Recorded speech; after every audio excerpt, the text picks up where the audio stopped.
My name is Robert. I'm 53 years old, and what I discovered in my own home shattered everything I believed about the people I love. Everything I thought I knew about respect, about family, about the sacrifices I made for 28 years, all of it came crashing down in a conference room on a Tuesday afternoon. My own son, the boy I raised, the child I poured my heart and soul into, stood up in front of my colleagues, looked me dead in the eye, and told me my ideas don't matter anymore. But what I saw that night after that meeting, what I uncovered in the weeks that followed, I'll never forget it. It changed everything. It broke me. And it taught me the most painful lesson a father could ever learn. Before I continue, please like this video, subscribe, and tell me where you're watching from. It helps me know someone out there still believes in stories like this. Because right now, sitting here in the dark, recording these words, I need to know I'm not alone. I need to know that someone, somewhere, understands what it feels like to be betrayed by the person you love most in this world. Life wasn't always like this. God, it wasn't always this cold, this empty. There was a time when I believed in happiness, when I woke up every morning with purpose burning in my chest. I remember those days so vividly they hurt. My wife, Margaret, she used to bring me coffee in bed on Sunday mornings. We'd sit there together, her head on my shoulder, talking about nothing and everything. The house would be quiet except for the sound of our son, Daniel, playing in his room. Even as a child, he was brilliant, creative, full of fire and ambition. I worked at Henderson & Associates for 26 years, started as a junior analyst, worked my way up to senior partner. Every promotion, every success, I did it for them, for Margaret, for Daniel. I wanted to give them everything I never had growing up. My father was a factory worker who drank away his paycheck every Friday. I swore I'd be different. I swore my family would never know that kind of struggle, that kind of shame. Daniel went to the best schools, private education from kindergarten through high school, then Princeton, full tuition, room and board, everything. I was so proud of him. Margaret would cry at his graduation, and I'd hold her hand, thinking, we did it. We gave him the world. When he graduated with honors in business and finance, I felt like every sacrifice, every late night at the office, every missed soccer game and school play, it had all been worth it. He joined Henderson & Associates 3 years ago. I was over the moon. My son, working alongside me, learning the business, carrying on what I'd built. We'd have lunch together twice a week. I'd teach him everything I knew, the ins and outs of client relations, negotiation tactics, how to read a room, how to close a deal. He was a fast learner, maybe too fast. But back then, I only saw pride. I only saw my legacy taking shape. Our family dinners were sacred. Every Sunday night, no matter what, Margaret would cook her famous pot roast, and we'd sit around that old oak table, the same one we'd had since Daniel was born. We'd talk about work, about life, about dreams. Daniel would tell us about his projects, his ideas for the company. I'd listen, nodding, offering advice. Margaret would smile at both of us, her 2 men, her whole world. Those nights felt eternal. They felt unbreakable. But soon, I started noticing small things that didn't make sense. It began about 8 months ago, maybe 9. Daniel started coming to family dinners late. 10 minutes at first, then 20. Then sometimes he wouldn't show up until dessert. Sorry, Dad. Client call ran long. Or had to finish a presentation. I understood. I'd been there. The grind of building a career. I got it. But there was something in his eyes when he'd apologize. Something distant. Like he wasn't really sorry at all. At the office, he started questioning my methods. Not in private, where it would be appropriate, but in meetings. Small comments at first. Dad, Don't you think that approach is a bit outdated? Or maybe we should consider a more modern strategy here. I'd brush it off, laugh it away. You kids and your modern strategies, I'd say, trying to keep it light. But it stung. Every time. It stung a little more. Margaret noticed too. She'd ask me if everything was okay between Daniel and me. He seems different lately, she'd say, her voice tinged with worry. I'd reassure her, tell her it was just growing pains. He was asserting himself, finding his voice in the company. That was good, I'd say. That meant I'd raised him right. But late at night, lying in bed, staring at the ceiling, I'd feel this knot in my stomach, this sense that something was shifting beneath my feet, and I couldn't quite see what it was. The comments became more frequent, more pointed. He'd challenge me in front of junior associates. Actually, Dad, the data suggests a different conclusion. He'd pull up spreadsheets, graphs, numbers that contradicted my recommendations. And he'd be right. That was the worst part. He'd be right, and everyone in the room would see it. They'd look at me with these expressions I couldn't quite read. Pity? Embarrassment? I couldn't tell anymore. I started second-guessing myself. Decisions that used to come easily suddenly felt complicated. I'd spend hours reviewing reports, checking and rechecking my analysis. Was I losing my edge? Was I really becoming outdated? I'm 53 years old, not ancient. I still have so much to offer. But doubt is a poison, and it was spreading through my veins, making everything uncertain. One afternoon, I overheard Daniel talking to Marcus, one of the other junior partners. I was walking past the break room and the door was slightly open. He's stuck in the past, Daniel was saying. He doesn't understand how the market has changed. My blood ran cold. I stood there, frozen, my hand on the doorframe. Marcus said something I couldn't hear, and Daniel laughed. That laugh, it wasn't warm or kind. It was dismissive, cruel even. I walked away before they could see me, my chest tight, my vision blurring. That night at dinner, I tried to bring it up, gently. Daniel, if you have concerns about my work, I'd appreciate it if you came to me directly. He looked up from his phone, surprised. What are you talking about? The innocence in his voice made me angrier. I'm talking about the way you've been treating me. At the office. The comments.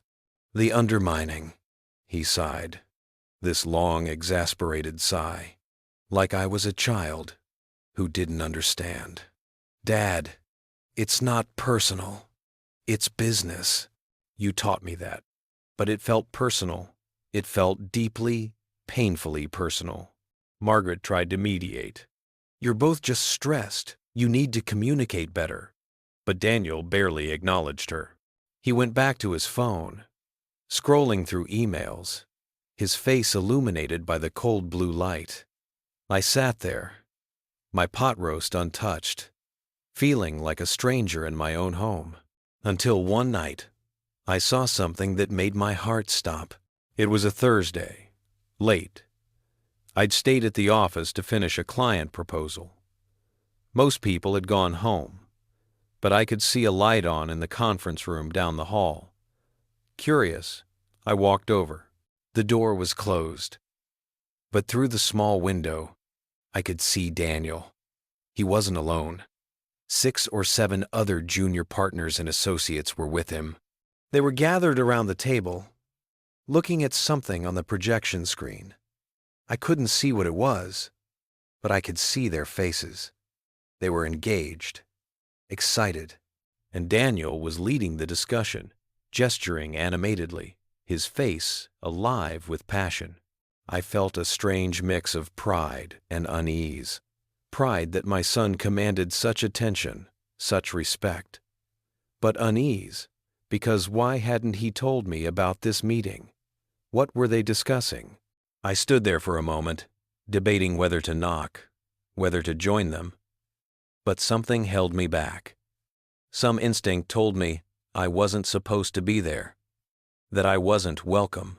I went home that night, feeling hollow. Margaret was already asleep. I poured myself a whiskey, sat in the dark living room, and tried to make sense of what I'd seen. Maybe it was nothing. Maybe it was just a late-night brainstorming session. Young people do that. They feed off each other's energy. But the image of their faces, so engaged, so excited, and the absence of mine, it gnawed at me. The next morning, I arrived at the office early. I wanted to talk to Daniel, to ask him about the meeting. But when I got to my office, there was an email waiting for me. From Gerald Henderson himself, the founder and CEO. Subject line: Meeting request. Urgent. My stomach dropped. Gerald rarely sent personal emails. Most communication came through his assistant. I opened it, my hands shaking slightly. Robert, please come to my office at 10 a.m. We need to discuss the future direction of your division. Future direction. Those words echoed in my head all morning. What did that mean?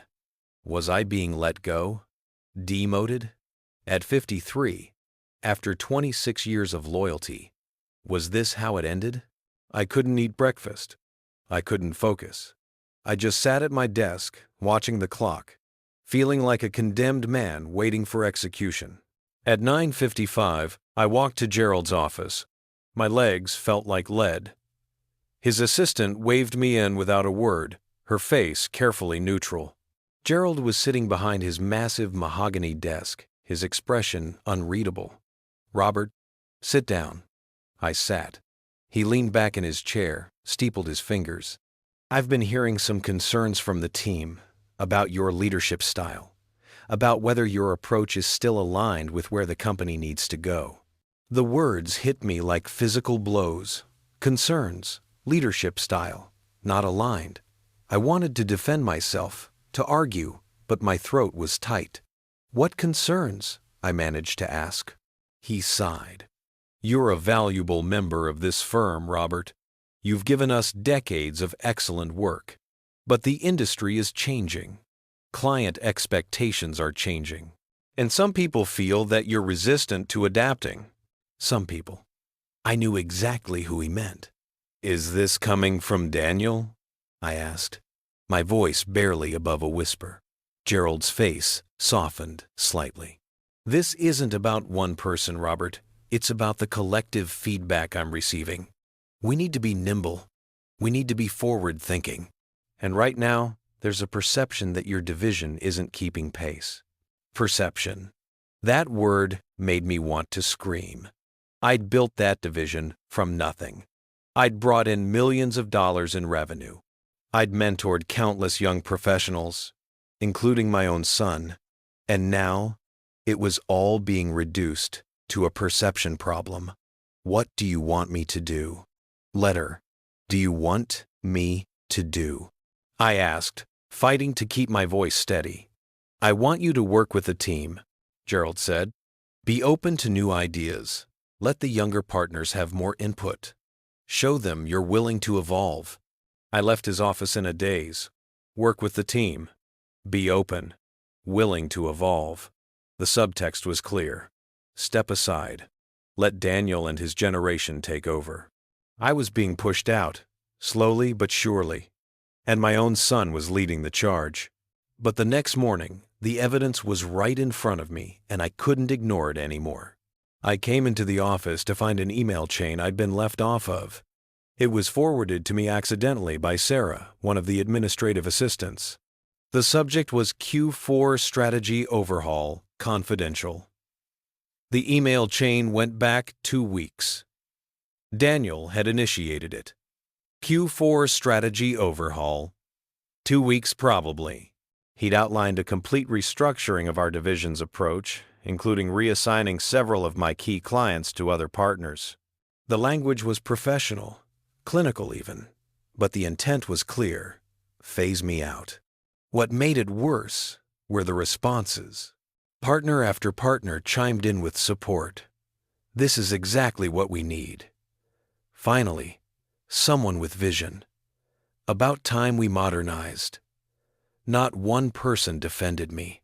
Not one person questioned whether it was appropriate to plan this behind my back. They were all too eager to move forward, to embrace Daniel's vision and leave me behind. I sat at my desk, reading through the emails over and over, my hands trembling with rage and heartbreak. This wasn't just about business anymore. This was betrayal. Personal, deliberate betrayal orchestrated by my own son. The boy I'd sacrificed everything for. The boy I'd loved more than my own life. I printed out the emails. I don't know why. Maybe I needed physical evidence, something I could hold, something that proved I wasn't going crazy. I folded them carefully and put them in my briefcase. Then I sat there, staring at my computer screen, trying to figure out what to do next. Confronting Daniel seemed pointless. He'd deny it, twist it, make me look paranoid. Going to Gerald would make me look weak, vindictive. I was trapped by my own son's ambition, by the changing tides of the industry, by the cruel reality that everything I'd built was being dismantled before my eyes. That afternoon, there was a division-wide meeting scheduled. Standard monthly review. I almost didn't go. The thought of sitting in that room, pretending everything was fine, made me physically ill. But I went. Because despite everything, I still had my pride. I still had my dignity. Or at least, I thought I did. The meeting started normally enough. Gerald opened with general company updates. Numbers were good. Morale was high. New clients were coming in. Then he turned the floor over to the division heads to present their quarterly results. When it was my turn, I stood up, pulled up my presentation, and began walking through the numbers. My division had performed well. Not spectacular, but solid, reliable. 3 new clients, retention rate of 94%, revenue up 6% from the previous quarter. I was halfway through my presentation when Daniel raised his hand. My heart sank. I knew what was coming, but I couldn't stop it. "Yes, Daniel?" I said, trying to keep my voice neutral. He stood up, and the room's attention shifted to him. "Dad, I appreciate the overview, but I think we need to talk about the bigger picture here." The way he said "Dad," it wasn't affectionate. It was almost patronizing, like he was addressing a confused elderly relative. "The numbers are fine," he continued. "But fine isn't good enough anymore. Our competitors are innovating. They're taking risks. And we're playing it safe." He clicked to a new slide, one I hadn't prepared. I took the liberty of analyzing our client portfolio against industry benchmarks. My face burned. He'd prepared a counter-presentation to my presentation, in front of the entire division. The slide showed our growth rate compared to 3 competitor firms. We were 4th out of 4. "This is where we are," Daniel said, his voice calm and authoritative. "And this is unacceptable." I wanted to interrupt, to defend my record, but the words wouldn't come. I just stood there, frozen, while my son systematically dismantled everything I'd accomplished. He talked about missed opportunities, outdated client engagement strategies, failure to leverage new technologies. Each point was a knife in my chest. Gerald was nodding along. So were the other partners. They were buying it. All of it. And then Daniel delivered the final blow. He looked directly at me, his eyes cold and professional, and said, "With all due respect, Dad, your ideas don't matter anymore." The room went silent, completely silent. You could have heard a pin drop. Those words hung in the air like a death sentence. Your ideas don't matter anymore. Not, your ideas need updating. Not, let's reconsider our approach. Your ideas don't matter anymore. Past tense, irrelevant, obsolete. I felt every eye in that room on me. Some looked away in embarrassment. Some looked at Daniel with admiration. But no one came to my defense. No one said, "That's out of line." No one reminded him that I was still his father, that I deserved respect, that 26 years of loyalty and results counted for something. I don't remember what I said next. Something about reviewing his suggestions, about being open to change. The words came out automatically, mechanically. Inside, I was dying. Inside, I was screaming. But outside, I maintained the facade of professionalism, because that's what you do. That's what I'd taught myself to do over decades of navigating corporate politics. You don't let them see you bleed. The meeting ended. People filed out quickly, avoiding eye contact with me. Daniel was surrounded by junior partners, congratulating him, clapping him on the back. He was glowing, triumphant. And why wouldn't he be? He just publicly executed his father's career and been celebrated for it. I went back to my office and closed the door. I sat in my chair, the same chair I'd sat in for 15 years, and I let the tears come. Silent, hot tears of rage and humiliation and grief. Because in that moment, I realized I'd lost more than my professional standing. I'd lost my son, the boy I'd raised, the young man I'd mentored, the person I'd loved unconditionally. He was gone. In his place was someone I didn't recognize. Someone who could look me in the eye and tell me I didn't matter anymore without a shred of remorse. But what happened next was even worse. I couldn't go home right away. The thought of facing Margaret, of trying to explain what had happened, was too much. I drove around for hours, just circling the city, trying to process everything.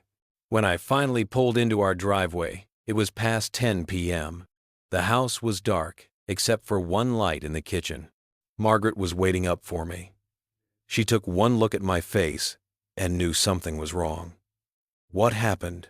she asked, her voice filled with concern. I told her everything. The meeting, Daniel's presentation, the words that had shattered me.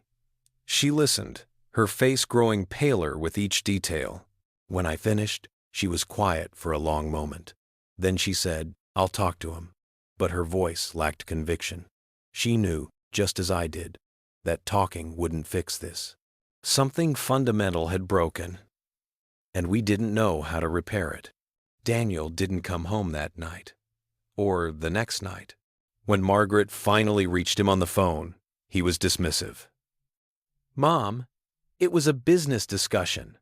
Dad's taking it too personally. Too personally. As if there was any other way to take your son publicly humiliating you and declaring you irrelevant." I decided I needed to understand what was really happening. The emails had shown me the conspiracy, but not the motivation. Why was Daniel doing this? Was it pure ambition? Had I done something to hurt him without realizing it? Or was there something darker at play? That night, I pressed record. I'd never spied on anyone before. The very idea felt dirty, shameful. But I needed to know. I needed to understand. I set up a small audio recorder in the home office where Daniel usually worked when he stayed over. It was voice-activated, discreet. I told myself I'd only listen if absolutely necessary. That was a lie, and I knew it. I was going to listen. I had to. 3 days later, Daniel finally came home. It was a Sunday, and Margaret had begged him to come for dinner. He agreed, but he arrived late, as usual. Dinner was tense. Margaret tried to keep the conversation light, talking about neighbors, about a new restaurant that had opened downtown. Daniel was on his phone half the time. I said almost nothing. The anger inside me was a living thing, coiled and ready to strike, but I kept it contained. After dinner, Daniel went to the office to catch up on some work. I heard the door close. I went to our bedroom, put on headphones, and pulled up the recording app on my phone. The device was transmitting in real time. I felt like a criminal, like I was crossing some terrible line, but I couldn't stop myself. For the first few minutes, there was just the sound of typing, of papers shuffling. Then his phone rang. "Hey, Marcus," Daniel said. "Yeah, I'm at my parents' place, just finishing up some stuff." There was a pause. No, he's completely broken. You should have seen his face in the meeting. I almost felt bad. Almost. That word cut through me like a blade. Almost felt bad. But not quite. Marcus said something I couldn't hear. Daniel laughed. Listen, this is how it has to be. Gerald's on board with phasing him out. By Q2 next year, I'll be taking over the division completely. Then we can really start making changes. He paused. I know he's my father, but he's also an obstacle. And in business, you remove obstacles. He taught me that himself. I sat there, headphones on, listening to my son plot my professional destruction with the same casual tone he'd used to discuss the weather. He talked about me like I was a problem to be solved, a barrier to be removed, not a person, not his father, just an inconvenient obstacle in his path to success. The conversation went on for another 10 minutes. Daniel talked about his plans for the division, about which clients he'd reassign, about how he'd restructure the team. Everything I'd built, he was planning to dismantle and rebuild in his image. And the worst part? His plan was good. Objectively, strategically sound. In a different context, I might have even been proud of his vision. But knowing it was built on my destruction made it monstrous. When the call ended, I sat there in the dark. My whole world collapsed in a single frame. This wasn't a misunderstanding. This wasn't generational conflict or a difference in business philosophy. This was calculated, deliberate patricide. My son was killing my career, and he was doing it with cold, ruthless efficiency. I pulled off the headphones and looked at Margaret, who was sitting on the bed, watching me with worried eyes. "What did you hear?" she asked. I couldn't answer. I just shook my head, tears streaming down my face. She came to me, held me, and for the first time in decades, I sobbed in my wife's arms like a child. But what happened next was even worse. I couldn't sleep that night. I lay in bed, staring at the ceiling, playing Daniel's words over and over in my mind. He's also an obstacle. And in business, you remove obstacles. He taught me that himself. Had I taught him that? Had I created this monster through my own lessons about ambition, about success, about not letting anyone stand in your way? I thought back to all the conversations we'd had over the years, all the times I'd told him to be ruthless in business, to never let emotions cloud his judgment, to always keep his eye on the goal. I'd thought I was teaching him to be strong, to be successful, but instead, I'd taught him to be merciless, even with me, especially with me. The next morning, I made a decision. I wasn't going to go down without a fight. If Daniel wanted my position, he'd have to earn it honestly, not through backroom conspiracies and public humiliation. I called a lawyer, an old friend from college, who specialized in employment law. I told him everything, the emails, the meeting, the recording. He listened carefully, then said, "Robert, you have a case, but are you sure you want to do this? Taking legal action against your own son, against your company, it's going to get ugly. It's going to destroy relationships. Are you prepared for that?" I thought about it, really thought about it. And then I said, "What relationship? He's already destroyed it. At least this way, I go down fighting." But I didn't file anything. Not yet. Because that afternoon, something happened that changed everything again. I received a call from Margaret. She was crying, hysterical. "Robert, you need to come home. Now. It's Daniel." My heart stopped. "What happened? Is he hurt?" "No," she sobbed. "But you need to come home. Please." I raced home, my mind spinning through 1,000 possibilities. An accident, an illness, something terrible. When I burst through the door, Margaret was sitting at the kitchen table, and across from her was Daniel. His face was red, his eyes were swollen. He'd been crying. "Dad," he said, his voice broken, "I need to tell you something." I stood there, braced for another blow, another betrayal. He took a deep breath. "I'm sorry. For everything. For the meeting. For the things I said. For the way I've been treating you." The words sounded sincere, but I didn't trust them. Couldn't trust them. "Why now?" I asked, my voice hard. "Why the sudden change of heart?" He looked down at his hands. "Because Mom called me this morning. She told me about the recording, about what you heard me say to Marcus." My blood ran cold. I looked at Margaret, but she wouldn't meet my eyes. "She told me how much I've hurt you," Daniel continued. "And she told me something else. Something I didn't know." He looked up at me, tears streaming down his face.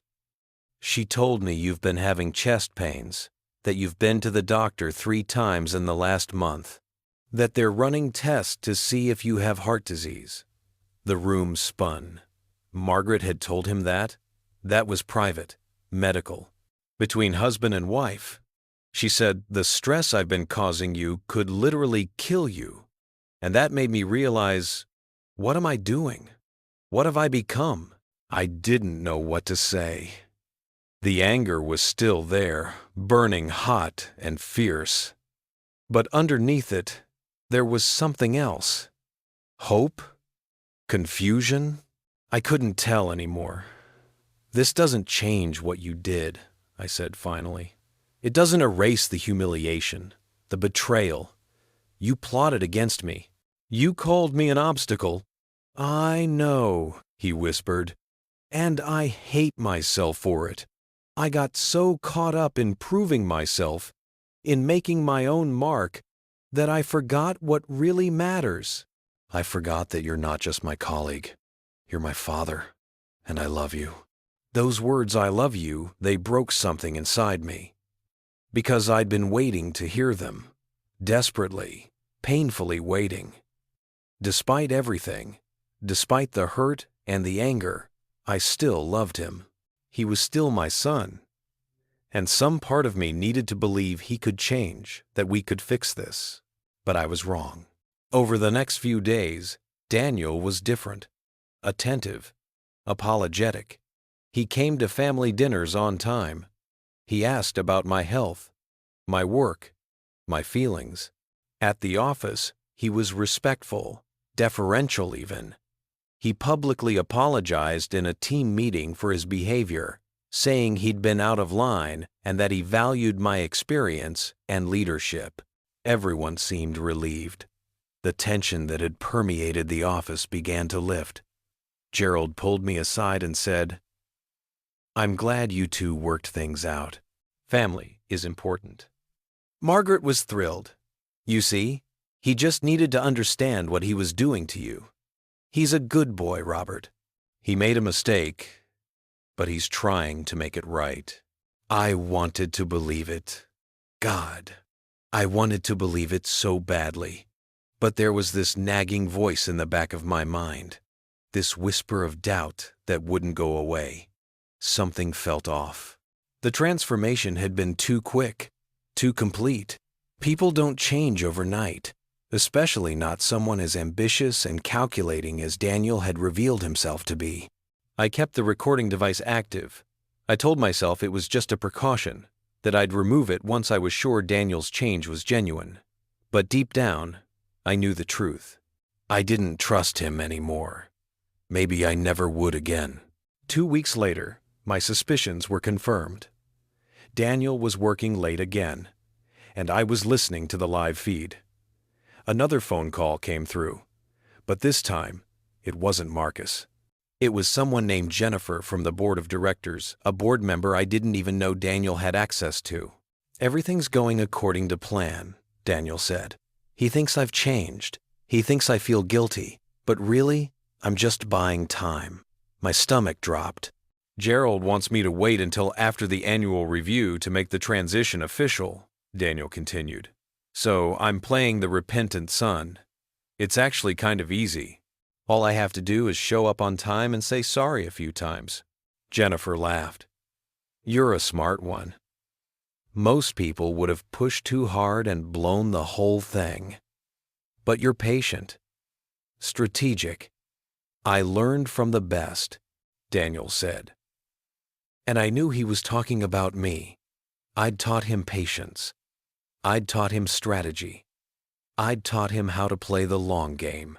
And now he was using all those lessons to destroy me while making me think he'd had a change of heart. The betrayal this time was even deeper. Because he hadn't just plotted against me, he'd manipulated my love for him. He'd used my hope, my desire for reconciliation, as a weapon. He'd made me believe in redemption, so I'd let my guard down. And I'd fallen for it. Like a fool, I'd fallen for it. I thought it was over, but I was wrong. I confronted him that night. Not at home, I couldn't do it in front of Margaret. I called him and told him to meet me at my office. He arrived around 8 p.m., looking confused. Dad? What's going on? Is everything okay? His performance was flawless. The concerned son worried about his father. It made me sick. Sit down, I said, my voice ice cold. He sat, his expression shifting from concern to wariness. I pulled out my phone and played the recording. His conversation with Jennifer filled the room. I watched his face as he listened. The color drained from his cheeks. His hands gripped the armrests of the chair. When it finished, silence hung between us like a guillotine blade. You recorded me? He finally said, his voice small. You violated my privacy. I left a harsh, bitter sound. I violated your privacy? You plotted my professional execution, publicly humiliated me, and then faked remorse to manipulate me. But I'm the villain here? He stood up, his face hardening. The mask was off now. You want to know the truth, Dad? Fine. Here it is. You're a dinosaur. You're holding the company back. Everyone knows it except you. Gerald knows it. The board knows it. And yes, I know it too. His words were venom. But I stood my ground. Then you should have been honest. You should have had the courage to tell me to my face, not scheme behind my back like a coward. Honest? He spat. Like you were honest about how suffocating it's been working under you? You don't mentor, Dad. You control. You don't teach. You dominate. Every idea I've ever had, you've either claimed as your own or shot down. You talk about respect, but you never respected me enough to let me lead. His words hit me like punches. That's not true. I gave you opportunities. I brought you into the firm. You brought me in as your puppet, he shot back. Your legacy project, not as my own person. Everything I did had to be filtered through you, approved by you. Do you know what it's like to live in your shadow? To know that no matter what I accomplish, people will always see me as Robert's son, not as Daniel? I tried to respond, but he wasn't done. You want to know when this started? When I decided you needed to go? It was 2 years ago. I brought you an idea for a new client service model. I'd spent 3 months researching it, building the proposal, and you shot it down in 30 seconds. Didn't even read the full brief. Just said, we don't do things that way here. That was the moment I realized you'd never let me grow. You'd never let me be anything more than your assistant. I remembered that conversation. Vaguely. I'd been busy, distracted. Maybe I had dismissed him too quickly. But that didn't justify what he'd done. So your solution was to destroy me? To humiliate me in front of my colleagues? To plot with board members behind my back? My solution, he said, his voice cold, was to do what you taught me, to remove the obstacle. You taught me that success requires sacrifice, that sometimes you have to be ruthless. Well, congratulations, Dad. I learned the lesson. We stood there, staring at each other across an unbridgeable chasm. Two men who shared blood and history, but nothing else anymore. "Get out," I said quietly. "Get out of my office." He turned to leave, then stopped at the door. "For what it's worth," he said without looking back, "I really did almost feel bad in the meeting for a second. But then I remembered, this is business. And in business, sentiment is weakness. You taught me that too." The door closed behind him. I sank into my chair, my entire body shaking, because he was right. About some of it, at least. I had been controlling.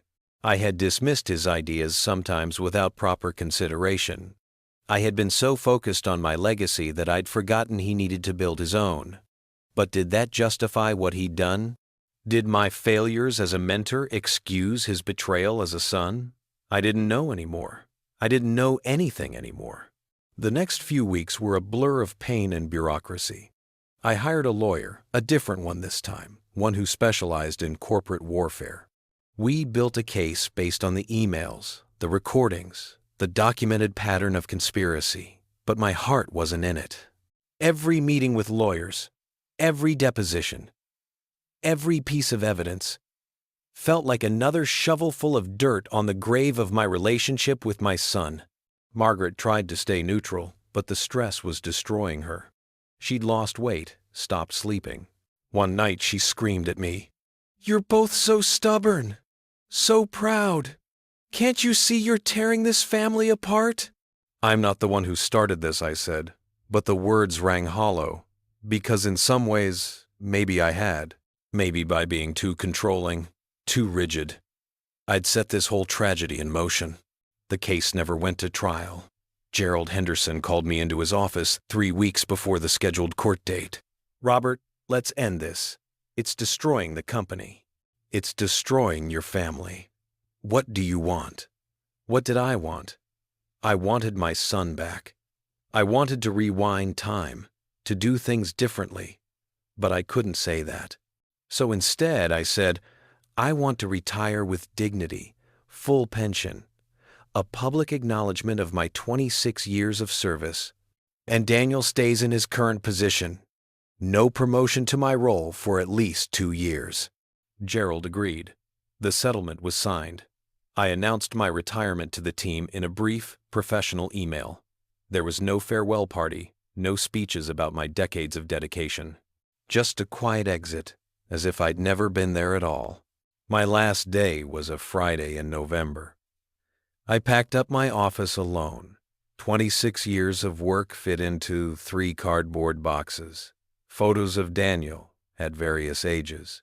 Awards I'd won. Trinkets from grateful clients.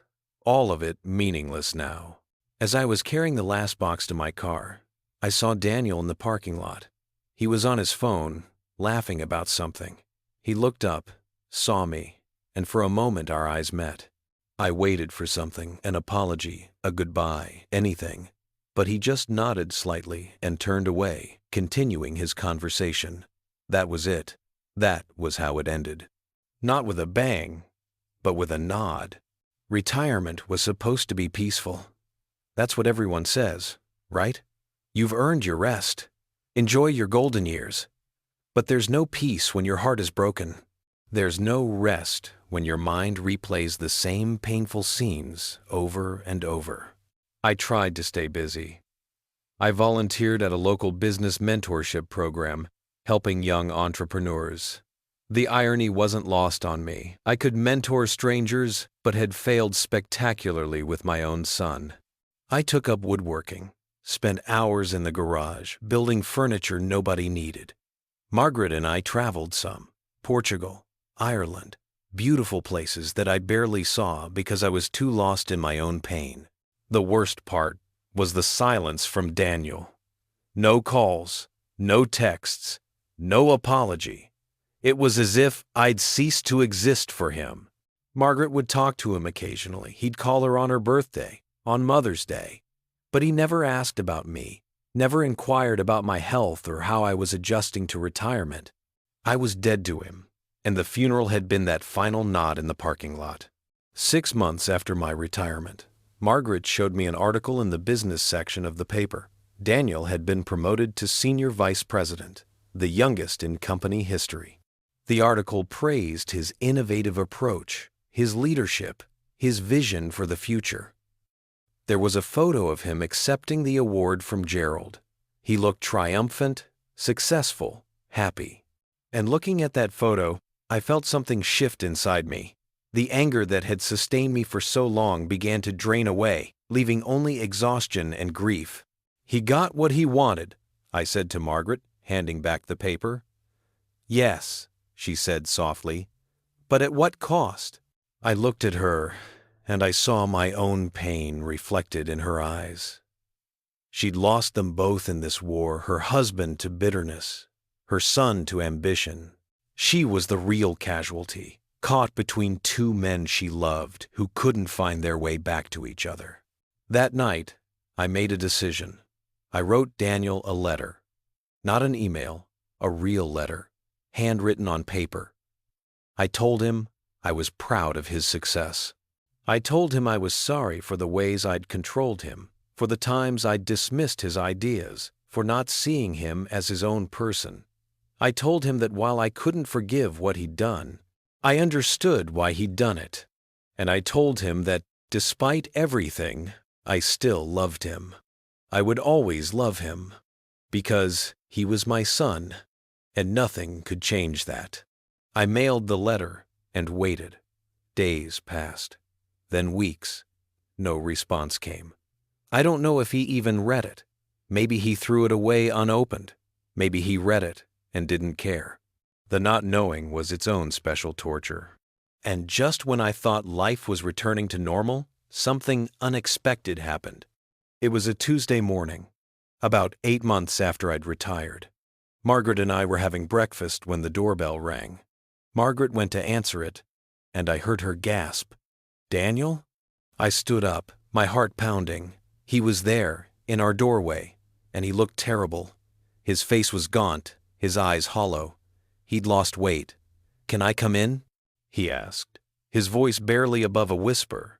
We sat in the living room, the three of us, the silence, thick and uncomfortable. Finally, Daniel spoke. "I read your letter. I've read it about 100 times." He pulled it from his jacket pocket, the paper worn and creased from handling. I didn't respond, because I didn't know what to say.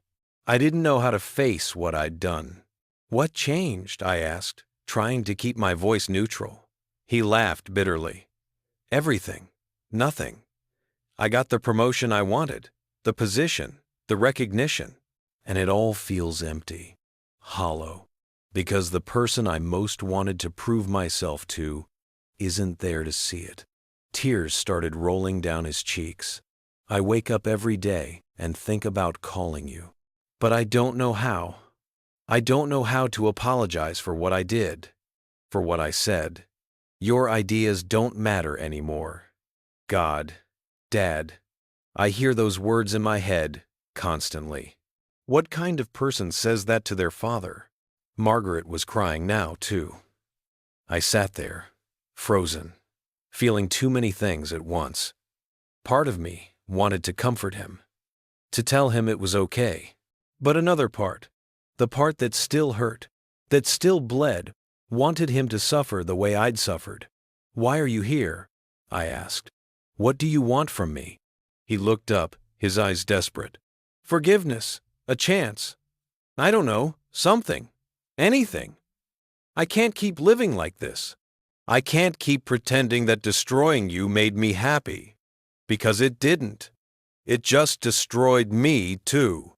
I thought about all the pain of the last year, the humiliation, the betrayal, the loneliness. Could I forgive that? Should I? "I don't know if I can give you what you want," I said honestly.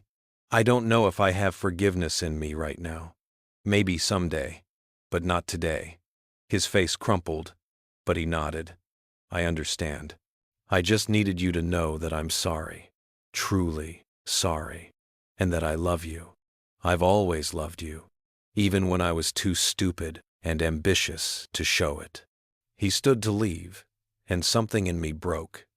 Maybe it was seeing him so broken himself. Maybe it was exhaustion from carrying hatred for so long. Maybe it was just love. Stubborn, irrational parental love that survives even the deepest wounds. Wait, I said. He turned. I need time. A lot of time. And I need you to understand that things can never go back to how they were. That relationship is dead. But maybe we can build something new, something honest, something where we see each other as we really are, not as who we want each other to be. Hope flickered in his eyes. I'll take that. I'll take any chance you're willing to give me. We didn't hug. We didn't have some tearful reconciliation scene like in the movies. But we sat back down, and we started talking. Really talking. For the first time in years. About his frustrations working under me. About my fear of becoming irrelevant. About ambition and love and the terrible ways they can conflict. It wasn't healing, not yet, but it was a start. A tiny, fragile start. That was 6 months ago. Daniel and I meet once a week now, at a coffee shop halfway between our homes. We talk. Sometimes it's superficial weather, sports, current events. Sometimes it goes deeper. He tells me about the pressures of his new role, about the loneliness of leadership. I tell him about the strange emptiness of retirement, about trying to find purpose outside of work. We're learning to relate to each other as two men, not as father and son locked in competition. It's not easy. There are still days when I feel the old anger rising, when I remember that meeting and those words that cut so deep. There are days when I look at him and see not my son, but the person who destroyed my career. But there are also days when I see glimpses of the boy he used to be before ambition twisted him. And on those days, I have hope. Margaret says she sees a difference in both of us. Says we're softer now, more real. Maybe she's right. Pain has a way of stripping away pretense, leaving only truth. And the truth is complicated. I was a flawed father and mentor. Daniel was a ruthless and betraying son. We both hurt each other. We both failed each other. But we both love each other too, underneath all the damage. The hardest lesson I've learned is this. Love doesn't erase betrayal. It doesn't make pain disappear. But sometimes, if you're willing to sit with the discomfort, to exist in the space between forgiveness and grudge, love can create something new. Not a restoration of what was lost, that's impossible, but a different relationship, built on painful honesty rather than comfortable illusions. If something feels wrong in your family, in your relationships, trust your instincts. Don't ignore the signs. Don't dismiss your feelings, but also be willing to examine your own role in the conflict. I spent months being the victim, rightfully so, but I couldn't start healing until I acknowledged my part in creating the conditions for Daniel's betrayal. I wasn't innocent. I'd been controlling, dismissive, so focused on my legacy that I'd suffocated his. Parents, especially fathers, listen to me. Your children are not extensions of you. They're not there to fulfill your dreams or continue your legacy. They're their own people, with their own needs, their own ambitions, their own identities. If you try to shape them too rigidly into what you want them to be, you risk breaking them or breaking yourself when they inevitably rebel. And, to the children, the ambitious ones climbing the ladder, success achieved by destroying those who love you is hollow. Trust me, I've seen it in Daniel's eyes. He got everything he wanted professionally, but the cost was his soul, his peace, his relationship with his father. No promotion is worth that. No achievement justifies that kind of betrayal. The business world teaches us to be ruthless, to see everything as competition, to remove obstacles without sentiment. But your family is not the business world. Your parents are not obstacles. They're flawed human beings who loved you enough to sacrifice for you, even if they didn't always show it perfectly. And if you treat them like business problems to be solved, you'll win the battle but lose something far more valuable. I don't know if Daniel and I will ever be fully reconciled. I don't know if the love between us can fully overcome the hurt. But I know we're trying. And maybe that's all anyone can ask. To try. To be honest. To sit with the discomfort and keep showing up anyway. If this story touched your heart, please like this video, subscribe, and tell me in the comments where you're watching from and what time it is right now. It really means the world to me. Because stories like mine, stories of pain and betrayal and complicated love, they need to be told. Not to wallow in victimhood, but to remind us all that families are messy, that hurt is real, but that healing, even partial healing, is possible if we're brave enough to face the truth. I'm Robert. I'm 53 years old. My son destroyed my career and broke my heart, but he's still my son, and I'm still his father. And we're both still trying to figure out what that means now, in the aftermath of all the damage we've done to each other. Thank you for listening. Thank you for witnessing my pain. And if you're going through something similar, know that you're not alone. Know that the path forward is long and painful, but it exists. You just have to be willing to walk it, even when every step hurts. Especially when every step hurts.